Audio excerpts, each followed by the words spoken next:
استعمال ہوتے ہیں. میرا سوال ہے, جو صحافی کسی پولیٹیکل پارٹی کے ایجنڈے پہ کام کریں وہ صحافی ہوتے ہیں, جو کسی کے کہنے پر پلانٹڈ سٹوریاں کریں وہ صحافی ہوتے ہیں, جو کسی کے سوشل میڈیا جو گروپس ہیں ان کا ممبر ہوں وہ صحافی ہوتے ہیں, اور پھر وہ استعمال ہونے کے بعد وہ بڑی ڈھٹائی سے وہ جو پلانٹڈ سٹوری ہے وہ اپنے سوشل میڈیا اکاؤنٹس پہ تو نہیں لگاتے, اپنے یوٹیوب چینلز پہ بھی نہیں لگاتے, اپنے فیس بک اکاؤنٹس پہ بھی نہیں لگاتے, لیکن وہ مختلف چینلز کے پاس لے کے جاتے ہیں کہ اس کو چلا دیں, یہ پلانٹڈ سٹوری چلا دیں. کل جو پلانٹڈ سٹوری بنائی گئی وہ ہے کہ جی ایک انارکلی کے اندر کسی پبلشر کے پاس بیلٹ پیپر چھپ رہے ہیں, اور وہ بیلٹ پیپر جو ہیں وہ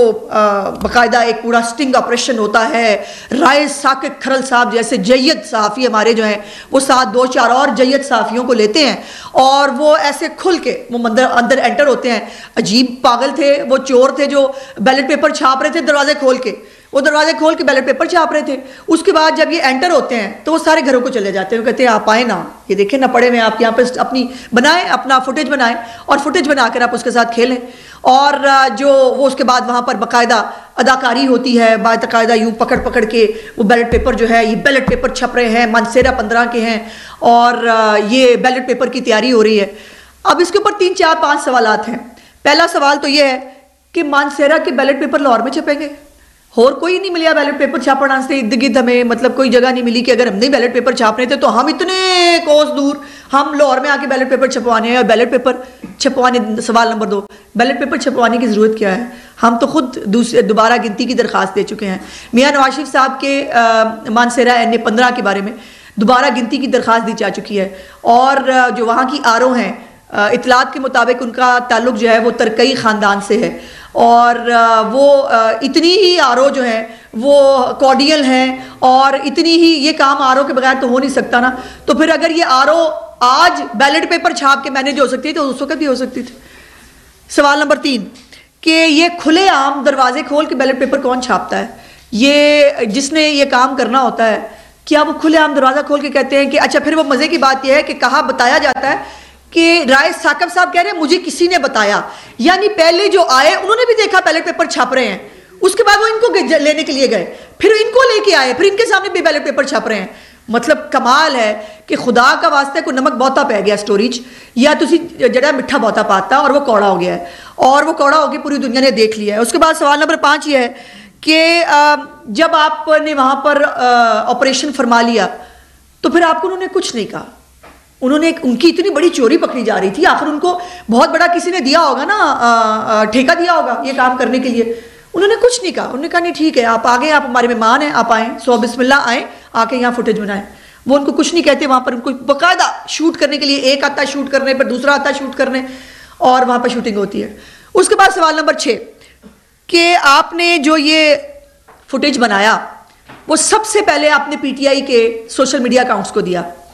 آپ کے اپنے سوشل میڈیا اکاؤنٹس پہ اتنی بڑی سٹوری تھی. میں بھی اب مجھے آپ صحافیوں کے ساتھ رہ کے کافی جو ہے وہ آپ کی ٹرمز کا بھی اور آپ کے جو معاملات ہیں ان کا بھی سمجھ آ جاتی ہے. یہ سکوپ ہوتا ہے کسی صحافی کے لیے, بڑی اتنی بڑی سٹوری دیکھیں نا جی, بریکنگ نیوز, تہلکہ خیز بریکنگ نیوز لے کے آیا ایک صحافی, اپنے چینل پر ہی گیا. رائے ثاقب کھرل صاحب جو ہے وہ جس چینل پہ کام کرتے ہیں اس چینل پہ اپنی سٹوری لے کے نہیں گئے, وہ کسی اور چینل کے اوپر اپنی سٹوری لے کے گئے. وہ مجھے چینل کا نام معلوم ہے, جن کے پاس وہ لے کے گئے ان کا بھی نام مجھے معلوم ہے, اور انہوں نے بھی 3 4 سوال اسی طرح کے پوچھے ہوں گے جیسے میں نے سوال اٹھائے ہیں, اور انہوں نے پوچھا کہ یہ پلانٹڈ سٹوری ہے ہم کیسے چلا دیں. تو پھر وہ ایک موصوف جو ہے چپ کر کے اس کے بعد گھر آ گئے, اور آج تک بھی ہوش ہیں. آج تک جو ہے وہ ان کا کوئی عطا پتہ نہیں ہے کہ وہ کہاں پائے جا رہے ہیں. سو یہ اپنے چینل پہ, اپنے فیس بک پہ, اپنے سوشل میڈیا اکاؤنٹس کے اندر جو ہے یہ آپ نے سٹوری, اتنی بڑی سٹوری آپ نے جانے دی. یہ تو آپ کے بہت بڑے صحافتی آپ کی جو ہے وہ کردار کی, آپ کی فیلڈ کی بہت بڑی سٹوری ہوتی. اگر یہ پلانٹڈ نہ ہوتی, آپ کو خود پتا تھا نا پلانٹڈ ہے, اس لیے آپ نے اس کو اپنے چینلز پہ شیئر نہیں کیا. آپ نے چونکہ آپ PTI کے سوشل میڈیا بریگیڈ کی ایک کارکن ہیں, آپ ان کی انسٹرکشنز پہ چلتے ہیں, ان کے کہنے پر یہ پورا ڈرامہ فیلڈ کیا گیا اور اس کے اوپر آپ نے اداکاری کی. اور اس کے بعد اب جو آخری بات ہے وہ یہ ہے کہ اس معاملے پہ جرم تو ہوا ہے. مجھے افسوس ہوتا ہے کہ پاکستان ہم سب کا ملک ہے, ہم سب نے اس ملک کو آگے لے جانا ہے، میڈیا ہو، عدالتیں ہوں، مقننہ ہو، انتظامیہ ہو، سب لوگوں نے اپنا اپنا رول ادا کرنا ہے، تو اس ملک نے آگے بڑھنا ہے۔ آپ چلیں، آپ کو بہت محبت ہے ایک پولیٹیکل پارٹی سے، آپ کو بہت محبت ہے اس کے ایک لیڈر سے، کریں محبت، چلیں میں اس پہ بھی اعتراض نہیں کرتی، اتنی تھوڑی سی محبت اپنے ملک کے لیے بھی رکھ لیں۔ وہ ملک جس نے آپ کو نام دیا ہے، وہ ملک جس نے آپ کو شناخت دی ہے، وہ ملک جس کا صحافی کہہ کہ آپ کنگ میکر بنے ہوئے ہیں اس وقت، وہ ملک جس کے لوگوں کو جھوٹ سچ دکھا کے آپ ڈالر کماتے ہیں، اس ملک کے ساتھ اتنی سی محبت کر لیں، اتنی سی ہمدردی رکھ لیں کہ اس ملک کے اندر جو فتنہ فساد برپا کرنے کا جو پلان ہے، جو 1971 کی یہ مثالیں دیتے ہیں، اللہ میرا دل کام جاتا ہے 1971 کی بات کرتے ہوئے، وہ بڑی خوشی سے کہتے ہیں 1971 جیسا دوبارہ ہو سکتا ہے، وہ کہتے رہے ہیں، آخر اس کی کوئی پلاننگ ہے نا 1971 بنانے کی؟ جو سری لنکا بنانے کا جب بات کر کے گئے تھے تو سری لنکا کی پوری تیاری کر کے گئے تھے، وہ جب انہوں نے 450 ارب کا جو ہے وہ ٹیکہ لگایا تھا پاکستان کے خزانے کو، 10 روپے جو ہے وہ جون تک فریز کر کے پیسے کم کر کے پیٹرول کی قیمت میں، اور IMF کا پروگرام ختم کر کے پھر اس کو فونیں بھی کرائیں کہ بالکل پاکستان کی ہیلپ نہ کرنا، پاکستان کو سری لنکا بنانا ہے۔ اب بھی پاکستان کے حالات خراب کرنے کے لیے جو پلاننگ کی جا رہی ہے، مجھے افسوس ہے اس میں ہمارے صحافی حضرات استعمال ہوتے ہیں۔